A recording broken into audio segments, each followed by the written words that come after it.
Hey everyone, Noam Weissman here, host of Unpacking Israeli History. After an incredible sellout show in Chicago back in June, Unpacking Israeli History is hitting the road once again, and this time we'll be at the 92nd Street Y in New York City on September 7th, along with a very special guest.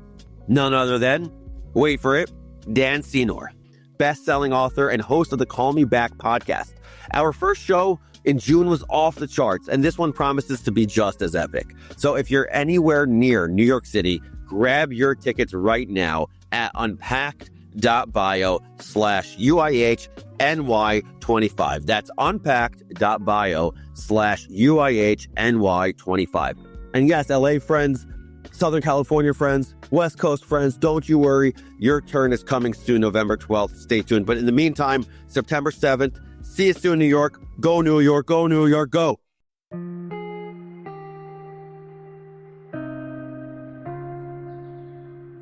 Welcome to Soulful Jewish Living, Mindful Practices for Every Day, with me, Josh Feigelson.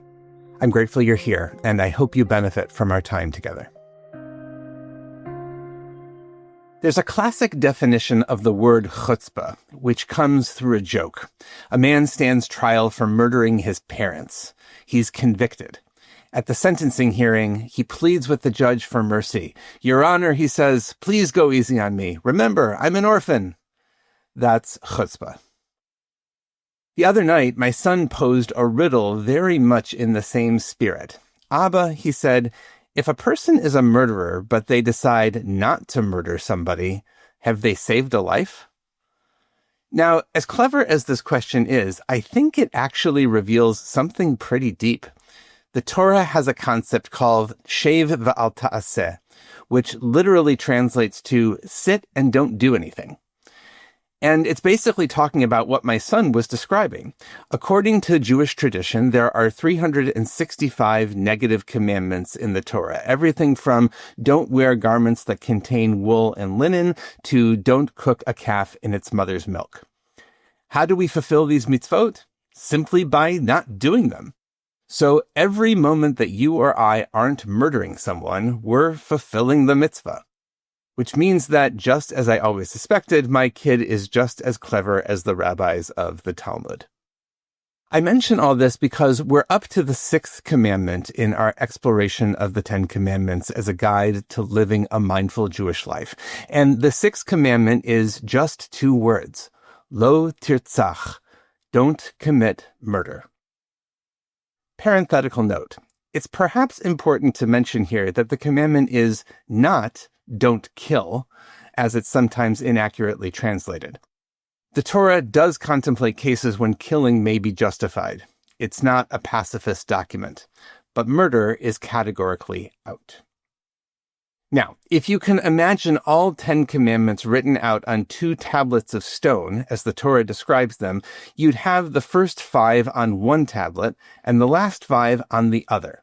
So the Sixth Commandment begins the second tablet, and it's noteworthy for a few reasons. First, while the first half of commandments contained some positive mitzvot, like observing Shabbat and honoring parents, the second half is entirely composed of negatives. So it looks and sounds different. It's literally a bunch of don't do thises.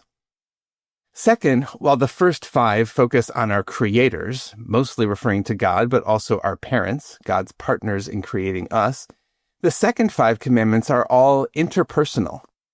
And third, and especially important for us on this episode, is that the Sixth Commandment, which begins the second half, can be understood to parallel the very first commandment. I am Yud He Vav He. A midrash draws the comparison. Imagine a king who enters a new territory. He does what kings do, makes statues of himself, puts up his picture all over the place, mints coins with his image on them. After a while, the people rebel. They tear down the statues, tear up the pictures, and devalue the coins, all so they can get rid of the image of the king. Murdering another human being is erasing an image of the Creator from the world. It is the ultimate act of spiritual destruction. Now, thank God, most of us don't harbor thoughts of murdering other people, so this may feel like a remote commandment. But we might want to do a little more soul-searching. Rabbi Abraham ibn Ezra, one of the great medieval commentators on the Torah, suggests some other ways this sixth commandment might come up for us. If we give false testimony that results in someone's execution, if we tell tales about a person, even out of court, or we give them bad advice that we know will result in their death, if we don't reveal a secret we know about which could save someone's life. In all these cases, he suggests we are liable, spiritually at least, for some pretty serious stuff. That's heavy. But then, so is the idea that every human being is created in the divine image. We say it so often that it can start to sound trite, but the idea is really, really deep. If we take it seriously, then it will affect virtually all of our actions, how we speak to and about people, how we interact with them, how we think about them, even when we're not in the same room.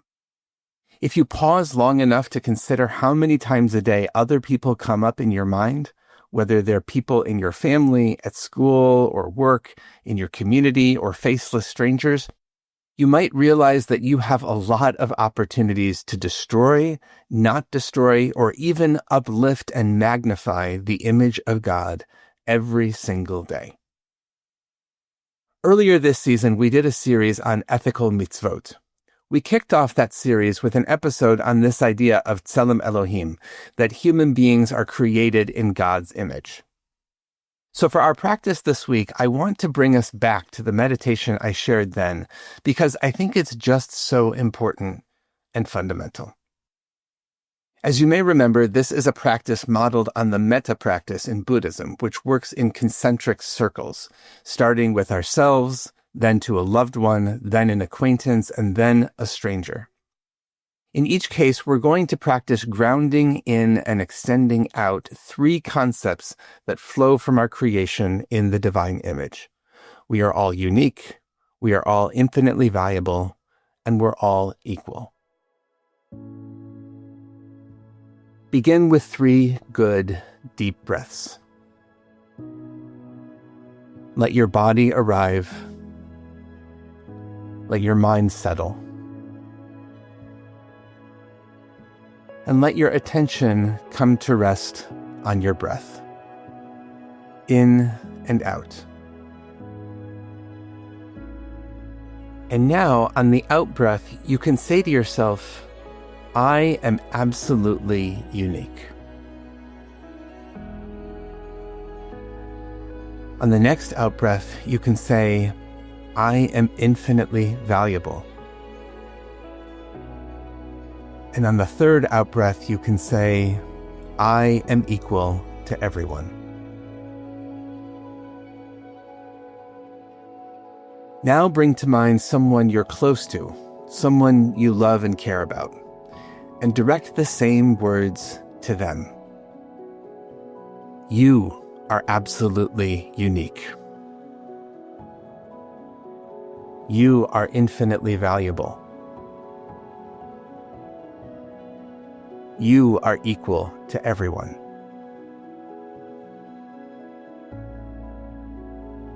And now bring to mind someone you don't know well, maybe a neighbor you pass occasionally or someone at work or school, and say the same words about them. You are absolutely unique. You are infinitely valuable. You are equal to everyone. And finally, see if you can bring to mind someone who is perhaps even on the other side of a divide, culturally, politically, or otherwise. See if you can say the same thing about them.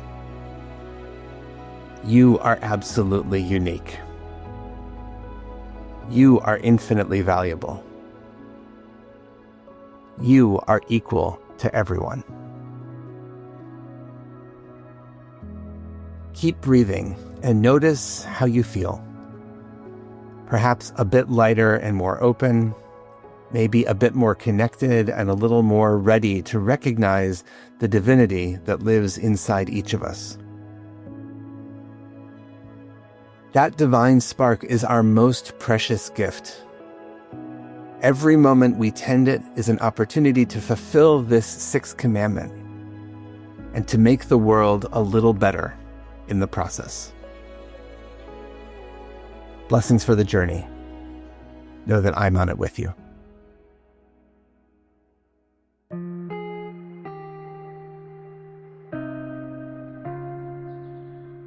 Thank you for joining us for Soulful Jewish Living, Mindful Practices for Every Day, a production of Unpacked, a brand of OpenDor Media, and the Institute for Jewish Spirituality. This episode is sponsored by Jonathan and Corey Califer and the Somerset Patriots, the Bridgewater, New Jersey-based AA affiliate of the New York Yankees. If you like this show, subscribe, share this episode with a friend, and give us 5 stars on Apple Podcasts. Check out our website, Unpacked.media, for everything Unpacked related, and subscribe to our other podcasts. And check out the Institute for Jewish Spirituality. Most importantly, be in touch about what you heard today, what you'd like to hear more about, or to dedicate an episode. Write to me at josh@unpacked.media. This episode was hosted by me, Rabbi Josh Feigelson. Audio was edited by Rob Pera, and were produced by Rifki Stern. Thanks for joining us.